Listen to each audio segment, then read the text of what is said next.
¿Tú? ¿Dices que hablas 9 idiomas? No pareces ni entender el Sí, señor. El salón de eventos estaba repleto de empresarios, banqueros y políticos. La alfombra roja brillaba bajo los tacones lujosos de las damas y los zapatos pulidos de los caballeros. Copas de champán tintineaban entre risas altaneras. En un rincón, casi invisible para todos, una niña de no más de 12 años, vestida con un sencillo abrigo desgastado, observaba en silencio. Su cabello estaba recogido en una trenza deshecha, sus zapatos tenían la suela gastada y sus ojos grandes y oscuros se movían con aguda inteligencia.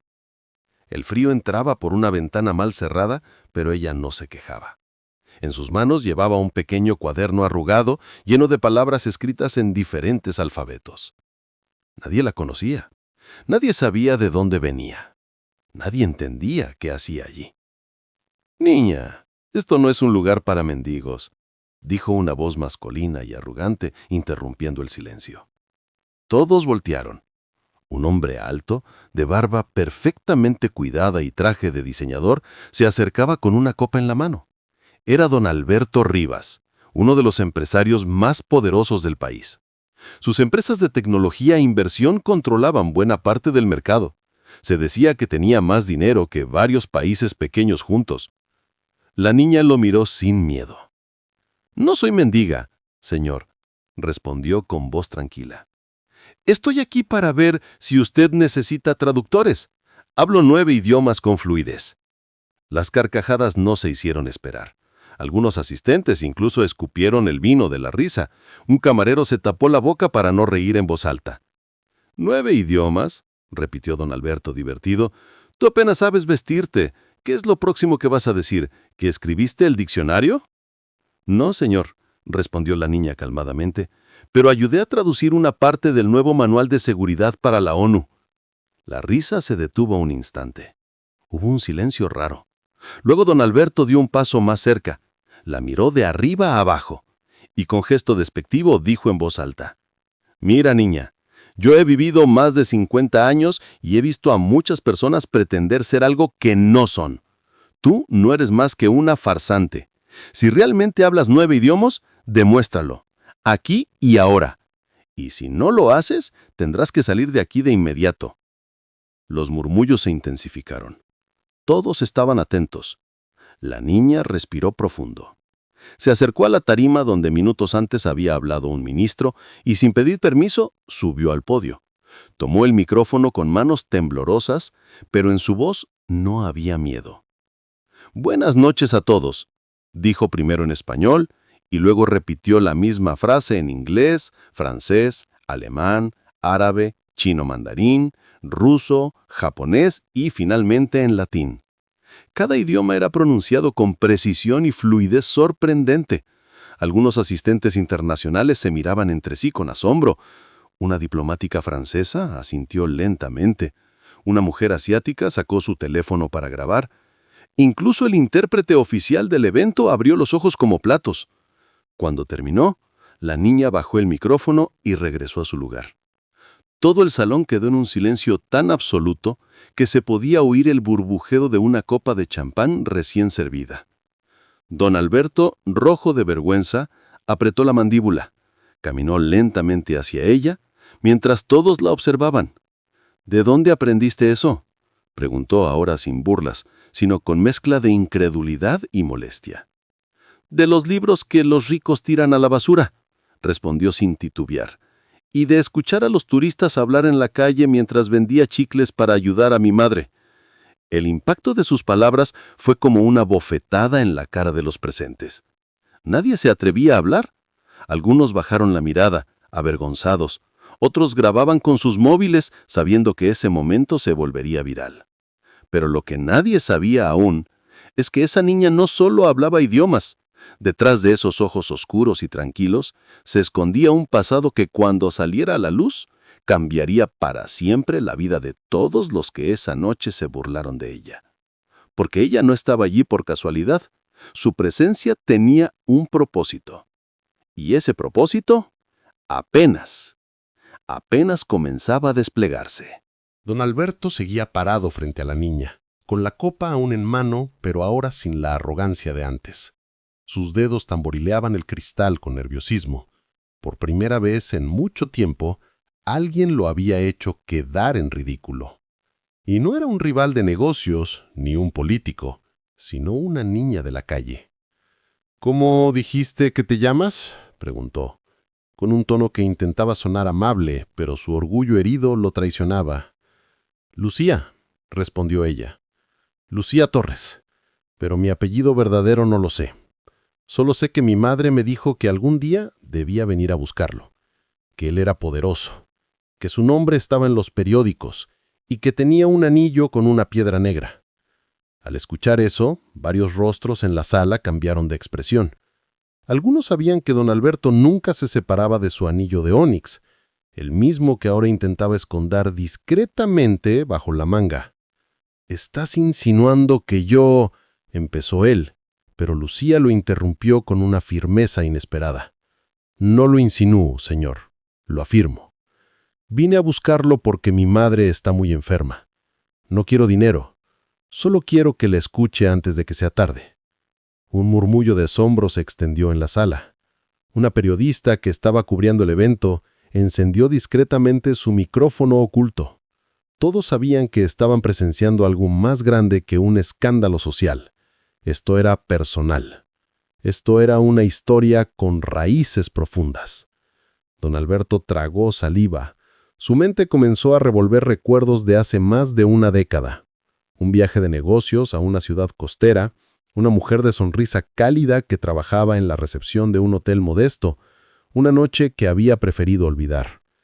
«Esto es absurdo», dijo con brusquedad. «No tengo tiempo para cuentos de hadas. Alguien que la saque de aquí». Pero nadie se movió. El camarero que antes se había reído, ahora miraba a Lucía con respeto. El guardaespaldas en la entrada bajó la vista. El silencio era total. Y fue entonces que una mujer mayor, de cabello blanco recogido en un moño elegante, se levantó de su silla y caminó con paso firme hacia Lucía. «Yo la conozco», dijo con voz segura. «Esta niña no miente. Hace años su madre me vendía flores en la plaza. Una vez me ayudó a entender una carta que venía en árabe. La tradujo en segundos. Desde entonces supe que no era una niña cualquiera». Don Alberto no sabía dónde esconderse. Se sentía acorralado, expuesto. Su fama de intocable se deshacía como papel mojado frente a los ojos de todos. «¿Qué quiere exactamente?», preguntó, cediendo por fin.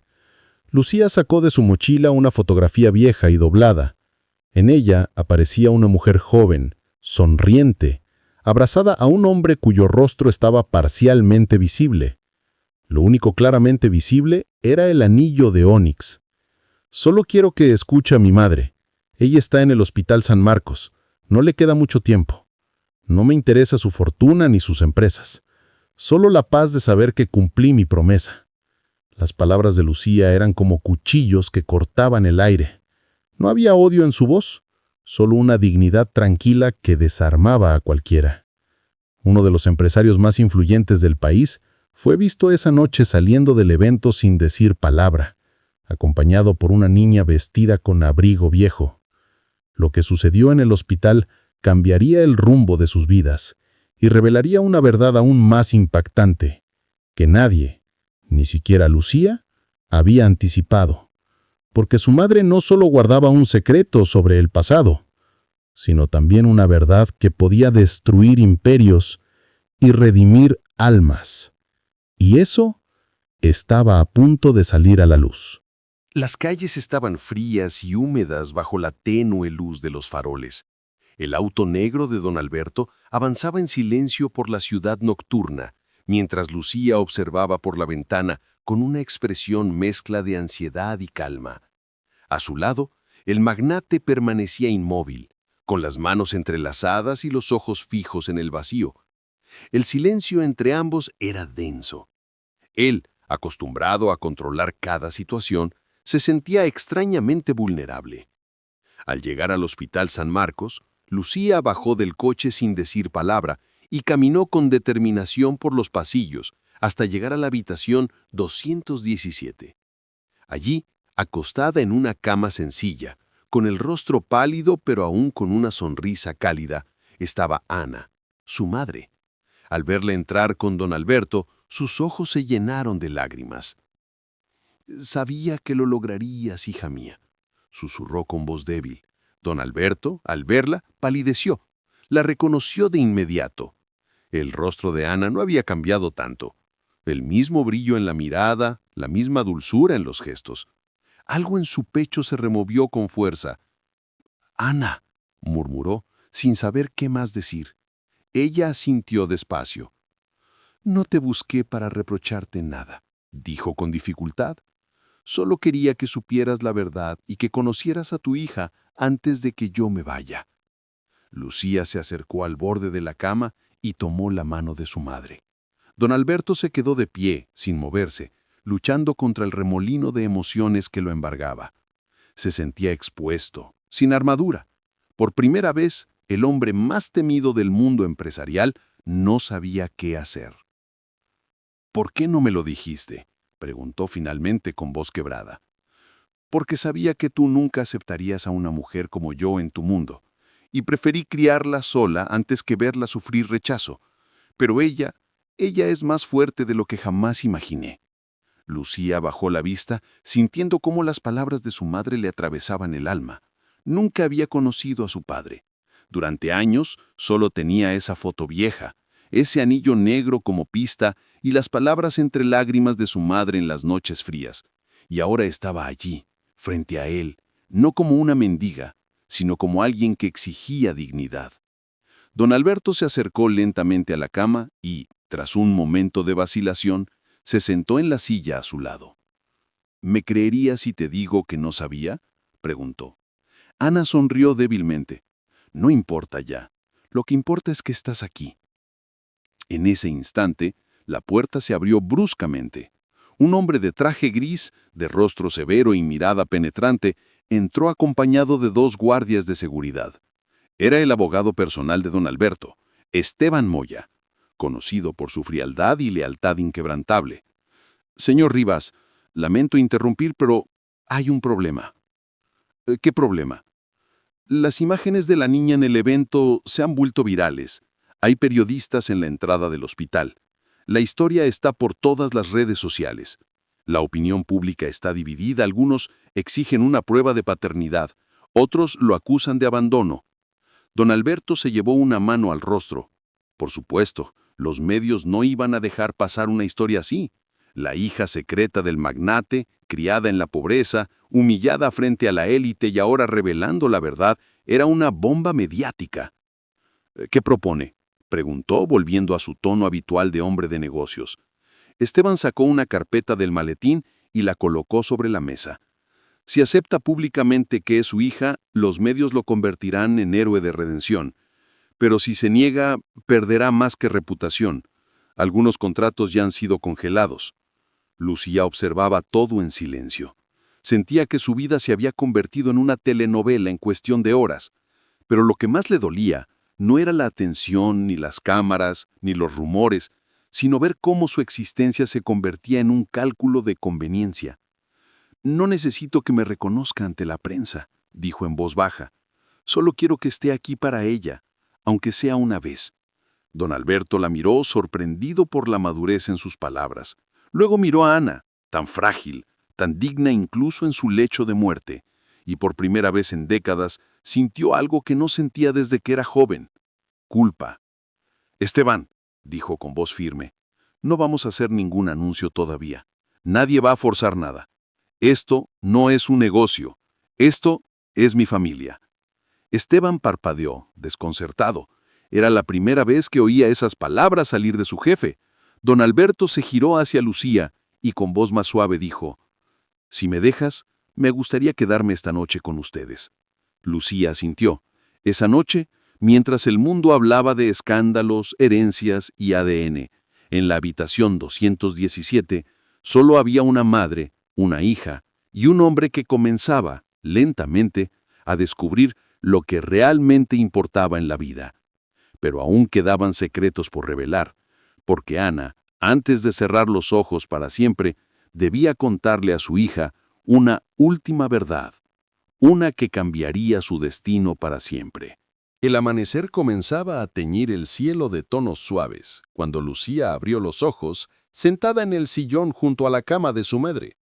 Había pasado la noche velando su sueño, mientras don Alberto dormía en una silla del otro lado, con el rostro cansado, envejecido por una mezcla de culpa y reflexión. El silencio de la habitación se rompía solo por el pitido constante del monitor cardíaco. Ana respiraba con dificultad. Su cuerpo delgado parecía cada vez más frágil, como si estuviera desvaneciéndose con el viento. Sin embargo, sus ojos, al abrirse, brillaban con una intensidad que sobrecogía. «Hija», susurró, «ha llegado el momento de decirte toda la verdad». Lucía se acercó y tomó su mano, temblorosa. «Mamá, no hables mucho. Tienes que descansar».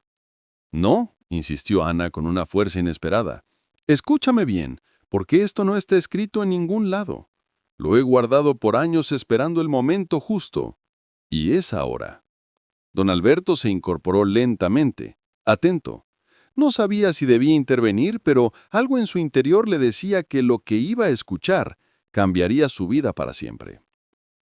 «Cuando tú naciste, Lucía», empezó Ana con voz pausada, «yo trabajaba en un lugar que no solo era un hotel, era también la sede de una organización internacional, una red de diplomáticos, lingüistas y traductores secretos. Yo había aprendido idiomas en silencio por pasión. Y un día, sin quererlo, ayudé a descifrar un mensaje que evitó un conflicto entre dos países». Lucía frunció el ceño, confundida. ¿Una red secreta? Ana asintió con una sonrisa tenue. No eran espías, hija. Era gente que protegía el entendimiento entre culturas. Yo era la más joven entre ellos, y un día alguien me propuso entrenarte desde pequeña. Dijeron que tú eras especial, que tenías oído prodigioso, memoria fuera de lo común y una sensibilidad única para los idiomas. Don Alberto la miraba con asombro. Había pensado que Lucía simplemente era una niña lista, pero esto era otra cosa. ¿Quiénes eran?, preguntó él. Una fundación privada, con sede en Suiza. Pero todo era confidencial. Cuando supe que estaba embarazada, me dieron dos opciones: dejarte en manos de ellos para educarte como genio lingüístico desde la cuna, o criarte yo, a mi manera, lejos de sus planes. Lucía abrió los ojos con la voz entrecortada. ¿Y por qué me alejaste de eso? Porque no quería que fueras un experimento. Quería que fueras libre, que aprendieras porque amabas aprender, no porque alguien te programó para servir sus intereses. Ana apretó la mano de su hija con fuerza y luego giró la cabeza hacia don Alberto. Pero ella ya está lista, Alberto, y ahora necesita protección. La gente de esa fundación sabe quién es, y vendrán por ella. No para hacerle daño, pero sí para controlarla. Su talento ya no puede permanecer oculto. Lucía sentía que el suelo se desmoronaba bajo sus pies. Su madre no solo le había ocultado la identidad de su padre, sino también el origen real de su don. Ella no solo era una niña que escuchaba muchos idiomas en la calle. Había algo más profundo, casi místico, en su conexión con las lenguas. «En el tercer cajón de mi mesita», dijo Ana con dificultad, «hay un sobre. Contiene las cartas, los registros y una llave». Lucía corrió al cajón y encontró el sobre marrón. Dentro había papeles amarillentos con sellos oficiales, cartas escritas en distintos idiomas y una pequeña llave de metal con el número 73B. Don Alberto tomó uno de los documentos, lo leyó con detenimiento y sus cejas se alzaron. Esto es un archivo de la ONU. Tiene tu nombre, Lucía. Estás registrada como participante confidencial del programa Políglota Internacional. Fechado hace 8 años. Lo registré cuando tenía 4 años, dijo Ana, pero después desaparecí. Cambié de ciudad, nombre, todo para protegerla. Las lágrimas comenzaron a rodar por las mejillas de Lucía. Su vida entera había sido un enigma, y ahora las piezas comenzaban a encajar, pero dolían mucho. ¿Y la llave? Ana sonrió débilmente. Una caja de seguridad en Ginebra. Ahí está todo lo que necesitas si un día decides seguir ese camino. No te obligo, pero si el mundo intenta callarte, eso te dará voz. La máquina comenzó a pitar con más intensidad. La enfermera entró corriendo, revisó los signos vitales y pidió que salieran unos minutos de la habitación. Lucía no quería soltar la mano de su madre, pero fue llevada afuera con delicadeza. Don Alberto la rodeó con el armo, sin saber si ella lo permitiría. Pero Lucía no se apartó. Esperaron en silencio en el pasillo mientras al otro lado de la puerta el tiempo parecía detenerse. Cuando la enfermera volvió a salir, sus ojos lo decían todo. Ana se había ido, en paz. Lucía cayó de rodillas sin emitir un solo grito, solo apretó el sobre contra su pecho, como si fuera su única conexión con la mujer que la crió con amor y secretos. Don Alberto, aún con los ojos húmedos, se agachó a su lado. «No estás sola, Lucía, no más». Y aunque sus palabras eran sinceras, lo que ninguno de los dos sabía era que alguien ya estaba siguiendo sus pasos desde que salieron del evento. Alguien que también conocía la existencia de la llave. Alguien que no quería que Lucía descubriera lo que estaba oculto en esa caja suiza. La verdadera lucha apenas comenzaba. Los días siguientes a la muerte de Ana fueron una mezcla de silencio, cámaras y decisiones que no daban tregua. Lucía fue sepultada en un cementerio humilde, rodeada de pocas flores, pero de mucho amor. Don Alberto estuvo presente todo el tiempo, esta vez no como magnate ni empresario, sino como un hombre arrepentido que intentaba reconstruir puentes con su hija. Aunque Lucía aún no lo llamaba papá, tampoco lo rechazaba. Había algo en su mirada que comenzaba a confiar, poco a poco. Pero en medio del duelo, algo inquietante comenzó a emerger. Lucía había guardado la llave 73B en su mochila, junto con los documentos de su madre. Una tarde, al regresar de una reunión con los abogados de don Alberto, que ahora intentaban regularizar su identidad y custodia, encontró su mochila abierta. Nada había sido robado, excepto la llave. «¿Dónde está?», preguntó en voz baja, revolviendo todo con desesperación. Don Alberto, al enterarse, de inmediato activó un sistema de seguridad privado. Reforzó las cámaras del edificio, mandó a revisar los accesos y puso un guardaespaldas personal para Lucía. Pero ella sabía que esto no era un robo común. Esa llave no solo abría una caja, sino una verdad. Aquella noche, Lucía no pudo dormir. Se sentía vigilada, tenía la sensación de que alguien, en algún lugar, sabía más de ella de lo que ella misma sabía. Y esa persona no quería que llegara a Ginebra. A la mañana siguiente, recibió un sobre sin remitente en la entrada del departamento. Adentro había una hoja con una frase escrita a mano, en letra clara, casi elegante. «Tu madre no te lo dijo todo. Si abres esa caja, los errores del pasado volverán. Vuelve a tu vida anterior. Olvídalo todo. Este es tu único aviso». No había firma, ni huellas, pero sí había olor a perfume antiguo, un aroma que ella recordaba vagamente de los tiempos en que vendía dulces cerca de la embajada suiza. Había una mujer que siempre pasaba por ahí, con paso elegante y mirada lejana. Lucía se estremeció. Esa mujer también hablaba muchos idiomas.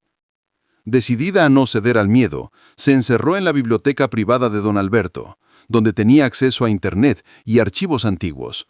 Comenzó a investigar el programa del que su madre le había hablado, Programa Políglota Internacional. Pero cada vez que escribía el nombre en el navegador, el sitio desaparecía o devolvía un error. En un foro oculto, encontró finalmente un hilo abandonado que hablaba de niños prodigio, entrenados desde la infancia para formar parte de una red de mediadores lingüísticos en zonas de conflicto. Algunos hablaban de abusos, otros de desapariciones misteriosas. No había nombres, solo iniciales. Lucía sintió que se adentraba en un mundo que no le pertenecía, pero que llevaba su nombre grabado. Fue entonces cuando encontró una pista valiosa, una dirección en Berna, Suiza, donde supuestamente había funcionado una escuela secreta de formación intensiva para menores con capacidades lingüísticas excepcionales, y una lista parcial de expedientes robados por un denunciante anónimo. En la lista aparecía el nombre de su madre, Ana Beatriz Torres, y un código junto a su nombre, Lux 9. «¿Qué significa Lux 9?», susurró Lucía. A sus espaldas alguien respondió en voz baja. «Significa que tú eres la 9ª generación del proyecto Lux, una luz que no todos quieren que brille». Lucía se volteó bruscamente. En la puerta estaba un hombre delgado, de traje oscuro, sin expresión. Llevaba un pequeño pin en la solapa, con un símbolo que parecía un ojo dentro de una espiral. «¿Quién eres?», preguntó Lucía con el corazón latiendo con fuerza. «Un amigo o un enemigo. Depende de qué hagas con lo que sabes. Solo vine a advertirte. Si abres la caja en Ginebra, sabrás quién fue tu madre realmente, pero también sabrás quiénes murieron por proteger eso». «¿Estás amenazándome?». «No, niña. Estoy dándote una elección. Olvida esa llave. Vive con tu nuevo padre. Aprende piano. Viaja. Sonríe.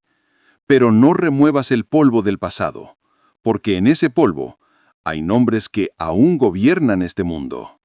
Lucía dio un paso al frente, sin miedo. «Mi madre me enseñó a no temer a la verdad». «Y eso podría ser tu condena», respondió el hombre antes de desaparecer por el pasillo. Lucía corrió tras él, pero al salir al corredor no había nadie. Horas después, don Alberto regresó al departamento y la encontró sentada en el suelo con todos los papeles desplegados a su alrededor. «Tenemos que irnos», dijo ella sin mirarlo. «¿A dónde?». «A Ginebra. Necesito saber lo que hay en esa caja. Y tú también».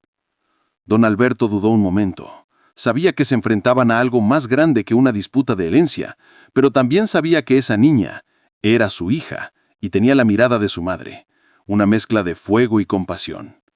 «Prepara tus cosas», dijo por fin. «Volamos mañana». Mientras ambos hacían maletas, lejos de allí, en una habitación oscura, un grupo de personas miraba una pantalla con sus rostros. «Ya se puso en marcha», dijo una voz femenina. «¿Activamos el protocolo 73B?» «Aún no», respondió otra voz. «Esperemos a que abran la caja». Porque lo que estaba dentro no era solo un secreto. Era una verdad capaz de hundir gobiernos, revelar traiciones y elevar a una niña callejera a un lugar que ni ella imaginaba. Y alguien estaba dispuesto a todo para evitarlo. El cielo gris de Ginebra se reflejaba en los ventanales del aeropuerto, mientras Lucía observaba en silencio cómo las gotas de lluvia se deslizaban por el cristal. Don Alberto, a su lado, hablaba en su teléfono con tono seco, coordinando la seguridad del traslado. Aunque él había viajado decenas de veces a Suiza por negocios, esta vez no venía como empresario, sino como padre de una niña que ahora cargaba con un legado más grande de lo que ambos imaginaban. El coche negro los llevó por calles silenciosas hasta un antiguo edificio de piedra en la Rue de Ron. En el tercer piso funcionaba la sucursal de un banco privado suizo, donde Ana Beatriz Torres había dejado, años atrás, una caja de seguridad a nombre de LUX9. «¿Estás segura de que es aquí?», preguntó don Alberto con tono protector. «Sí», respondió Lucía mostrando el sobre arrugado con la dirección y el número 73B escrito a mano por su madre. Lo recibió una mujer de mediana edad, impecablemente vestida, con expresión neutra. Al ver el documento de Lucía, se limitó a asentir y los condujo a través de un corredor con paredes cubiertas de paneles de madera oscura. «La caja fue registrada hace 11 años», explicó. «Nadie ha preguntado por ella desde entonces. Solo puede ser abierta por quien posea esta llave, y usted, señorita, la tenía en su poder». Lucía asintió. Había recuperado la llave en la noche anterior. Misteriosamente, estaba de vuelta en su mochila junto a una nota que decía: «Las respuestas también son pruebas». No había firma, solo ese aroma conocido, como incienso mezclado con humedad. Frente al cofre numerado 73B, la mujer del banco se retiró, dejando a Lucía y a don Alberto solos. La habitación era pequeña, fría y silenciosa. Lucía introdujo la llave con manos temblorosas. El cofre se abrió con un leve clic. Adentro había varios objetos envueltos cuidadosamente: una libreta de cuero oscura, un sobre lacrado con cera roja y un disco duro externo con un símbolo grabado, un ojo en una espiral. Lucía tomó la libreta primero. Al abrirla, descubrió páginas escritas por su madre. No era un diario común. Era un registro meticuloso, casi clínico, de reuniones secretas, conversaciones en idiomas distintos y nombres clave que parecían sacados de novelas de conspiración: Proyecto Lux, Babel 13, Consorcio Umbra. «Esto es», balbuceó don Alberto, hojeando con ella, «información de alto nivel. ¿Tu madre fue parte de esto?». No solo fue parte, dijo Lucía señalando una página específica. Fue una de las fundadoras, pero renunció cuando descubrió lo que realmente buscaban. Según las páginas de la libreta, la Fundación Lux había nacido con la intención de usar a niños superdotados en lenguas para crear una red de influencia silenciosa en organismos internacionales. Estos jóvenes eran ubicados como traductores, asistentes, incluso embajadores culturales, pero en realidad eran herramientas. Su capacidad para comunicarse les permitía manipular narrativas, traducir documentos cruciales y alterar decisiones diplomáticas bajo órdenes invisibles. Ana, al notar el giro oscuro del proyecto, había escapado. Con ayuda de una exmiembro rebelde, había falsificado su muerte y asumido otra identidad. Lucía fue escondida durante años hasta que su talento empezó a brillar por sí solo. El sobre lacrado contenía una carta. Lucía lo abrió con manos temblorosas, y dentro del disco duro estaba todo lo que descubrí: nombres, operaciones, documentos originales. Si decides compartirlo, lo cambiarás todo, pero también te expondrás. No confíes en nadie, ni siquiera en quienes se dicen tus aliados. Recuerda, tu voz es tu mayor arma, y tu compasión tu mayor escudo. Las lágrimas comenzaron a caer por las mejillas de Lucía. Su madre no solo la había criado con amor, también le había legado un legado hecho de palabras pero también de justicia. Don Alberto tomó el disco con expresión grave. Esto podría destruir gobiernos o salvar al mundo, pero nos pone en la mira de gente que no se detendrá ante nada. Lucía asintió. Esa misma noche, en el hotel donde se hospedaban, conectaron el disco duro a un ordenador aislado de Internet. Dentro había carpetas clasificadas por países, fechas y siglas incomprensibles, pero una carpeta llamó la atención de Lucía. Archivo Lux 9, codificado por Ana B.T. Al abrirla, encontraron grabaciones de audio donde Ana hablaba con otras personas. Reconocieron voces de embajadores, funcionarios y un hombre cuya voz era inconfundible, porque Lucía le había escuchado días antes: el delgado del pasillo, el hombre del ojo en la espiral. «Él está adentro», susurró, «y sabía que yo abriría esta caja». Las grabaciones confirmaban que la fundación aún operaba en las sombras y que Lucía era considerada clave de activación de un protocolo pendiente llamado Lengua Cero. ¿Lengua Cero?, preguntó don Alberto. Una lengua madre, dijo Lucía recordando las teorías que había leído. Una mezcla de todas, el código perfecto para controlar las narrativas globales sin traducción. Si yo tengo oído absoluto, probablemente quieren que yo la descifre. Un escalofrío recorrió a ambos. Era más grande de lo que imaginaban. Pero justo cuando se miraron en silencio, alguien llamó a la puerta del hotel. 3 golpes secos. Luego silencio. Don Alberto se levantó con cautela. Lucía lo detuvo. «¿Es él?». Vino por la caja. Tomó el disco y la libreta, los metió en su mochila y por primera vez en días miró al hombre que ahora sabía que era su padre, con decisión. «Si salimos de aquí, ya no hay vuelta atrás. Entonces salgamos, porque nadie va a escribir tu historia por ti». Mientras huían por la escalera de emergencia, el mundo dormía sin saber que una niña de voz suave y oído prodigioso llevaba en su mochila un secreto capaz de reescribir la historia. Y alguien ya los estaba siguiendo. La noche era espesa en Ginebra. Lucía y don Alberto corrían por calles empedradas, cruzando callejones antiguos y parques vacíos, con solo una linterna y un mapa en el móvil que apenas funcionaba. Se dirigían al único lugar donde podían enviar el contenido del disco sin ser rastreados: un centro de prensa internacional con un servidor cifrado, usado por periodistas de investigación. El plan era sencillo, pero arriesgado: subir los documentos y grabaciones a una red segura, alertar a ciertos medios aliados y luego desaparecer. Lucía llevaba la mochila contra el pecho como si fuera parte de su cuerpo. Sabía que en ella cargaba no solo pruebas, sino la posibilidad de que nadie más pasara lo que su madre vivió. Pero no estaban solos. Desde un auto oscuro, a 2 calles de distancia, el hombre del pin con el ojo en espiral los observaba. No estaba solo. A su lado, una mujer con gafas de marco grueso revisaba una tablet. Tenía acceso a las cámaras de seguridad de media ciudad. «Los tenemos», dijo ella. «Están en camino al centro de prensa libre. Si llegan, la información se libera al mundo». «Entonces no deben llegar», respondió él. «Activa el protocolo Umbra». Mientras tanto, Lucía y don Alberto entraban al edificio. Era antiguo, con una arquitectura de los años 40, y en sus paredes colgaban retratos de periodistas asesinados por contar la verdad. La recepción estaba vacía, pero una joven los esperaba en la sala de servidores. Se llamaba Nadia, era mexicana y había trabajado con Ana Torres años atrás. Su madre me salvó la vida, le dijo a Lucía. Me enseñó a resistir con palabras, no con armas. Hoy es mi turno de ayudarla. Con su ayuda conectaron el disco. En la pantalla aparecieron cientos de archivos cifrados. El sistema comenzó a subirlos a la nube protegida, pero el proceso tomaría al menos 15 minutos. Cada segundo era eterno. De pronto, las luces parpadearon.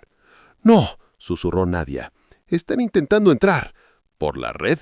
«No, por el edificio». Afuera, 2 vehículos negros sin placas se detuvieron.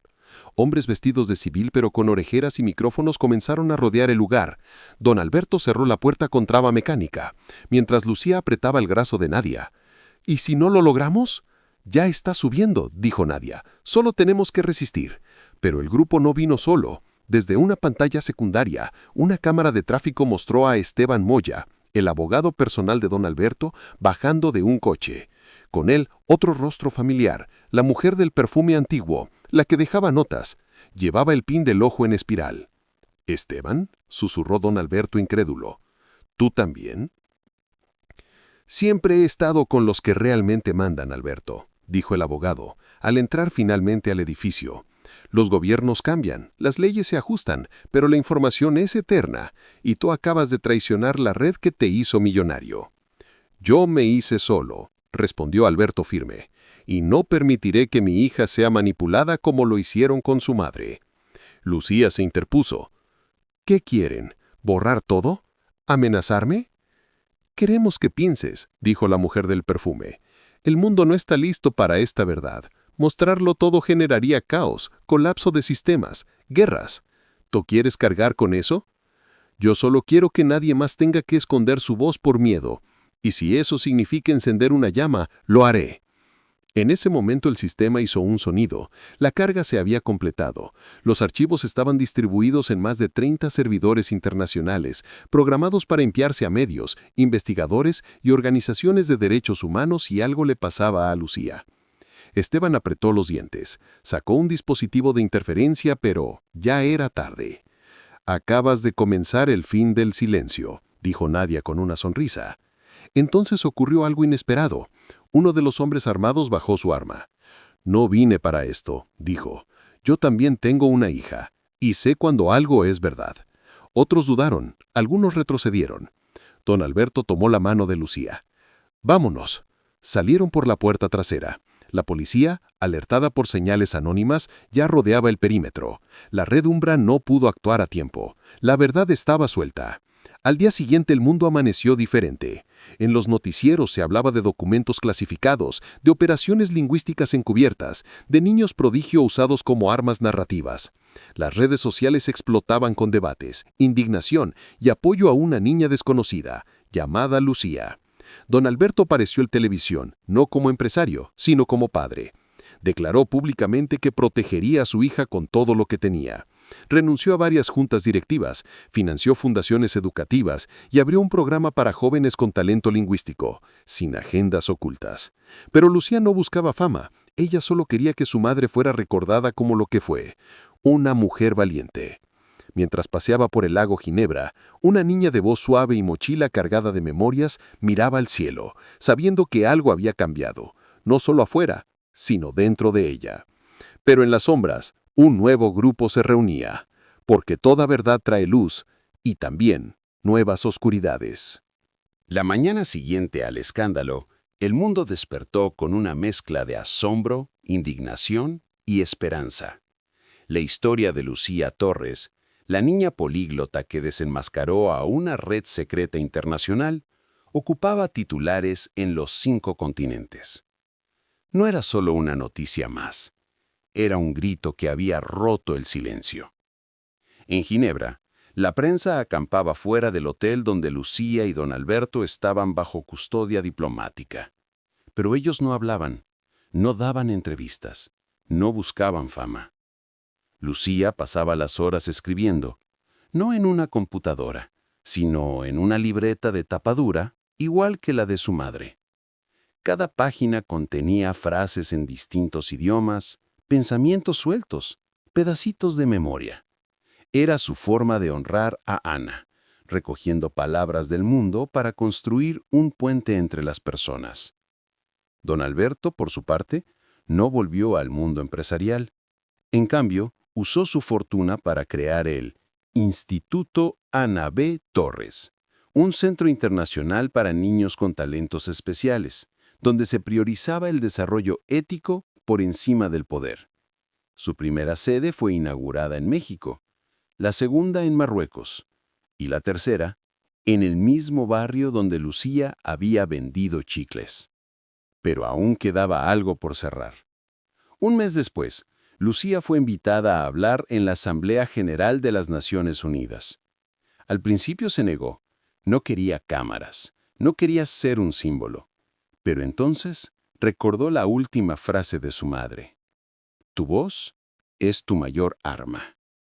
Y aceptó. El gran salón estaba lleno. Líderes mundiales, traductores, activistas y niños la observaban desde todos los rincones del planeta a través de pantallas. Lucía subió al podio, con su cabello recogido en una trenza sencilla y un vestido blanco sin marcas. No tenía discurso escrito, solo su corazón.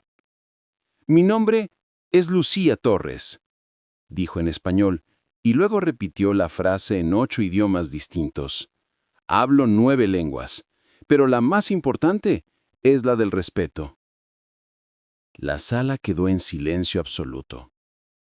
Durante años, mi madre me enseñó que las palabras pueden curar o destruir, que una frase dicha con amor puede salvar una vida, y una mentira disfrazada de diplomacia puede iniciar una guerra. Hoy estoy aquí, no como víctima ni como heroína, sino como hija de una mujer valiente que eligió la verdad, incluso cuando le costó todo. Los ojos de muchos se humedecieron. Algunos líderes bajaron la cabeza. Otros aplaudían en silencio sin romper la solemnidad. Mi madre guardó secretos para protegerme. Yo rompí esos secretos para proteger a otros. Y aunque hay quienes me han dicho que el mundo no está listo, yo creo que sí lo está, porque ya no soy la única, porque ahora hay miles de jóvenes como yo, con ojos abiertos y voces firmes, que no quieren poder, quieren justicia. Aplausos. Al principio tímidos, luego fuertes, luego de pie. Lucía no lloró, solo sonrió con una serenidad que parecía de otro tiempo. Al regresar a su asiento, don Alberto la abrazó, no con culpa, no con miedo, sino con orgullo. «Tu madre estaría tan orgullosa de ti», le dijo al oído. «Ella está con nosotros», respondió Lucía, tocando la libreta en su bolsillo. «Siempre lo estará». Esa noche, la luna sobre Ginebra parecía más luminosa. En la habitación del hotel, Lucía escribió la última página de su cuaderno. «Hoy por primera vez sentí que el mundo me escuchaba, pero no con los oídos, sino con el corazón. Y entendí que ser políglota no es hablar muchas lenguas, es saber escuchar muchas almas». Guardó el cuaderno, apagó la luz y durmió en paz. Mientras tanto, lejos, en un archivo olvidado de la Fundación Lux, una notificación parpadeó. Proyecto Lux 9, finalizado. Estado, redimido. Y así terminó la historia de una niña que no pidió cambiar el mundo, pero lo hizo solo con su voz.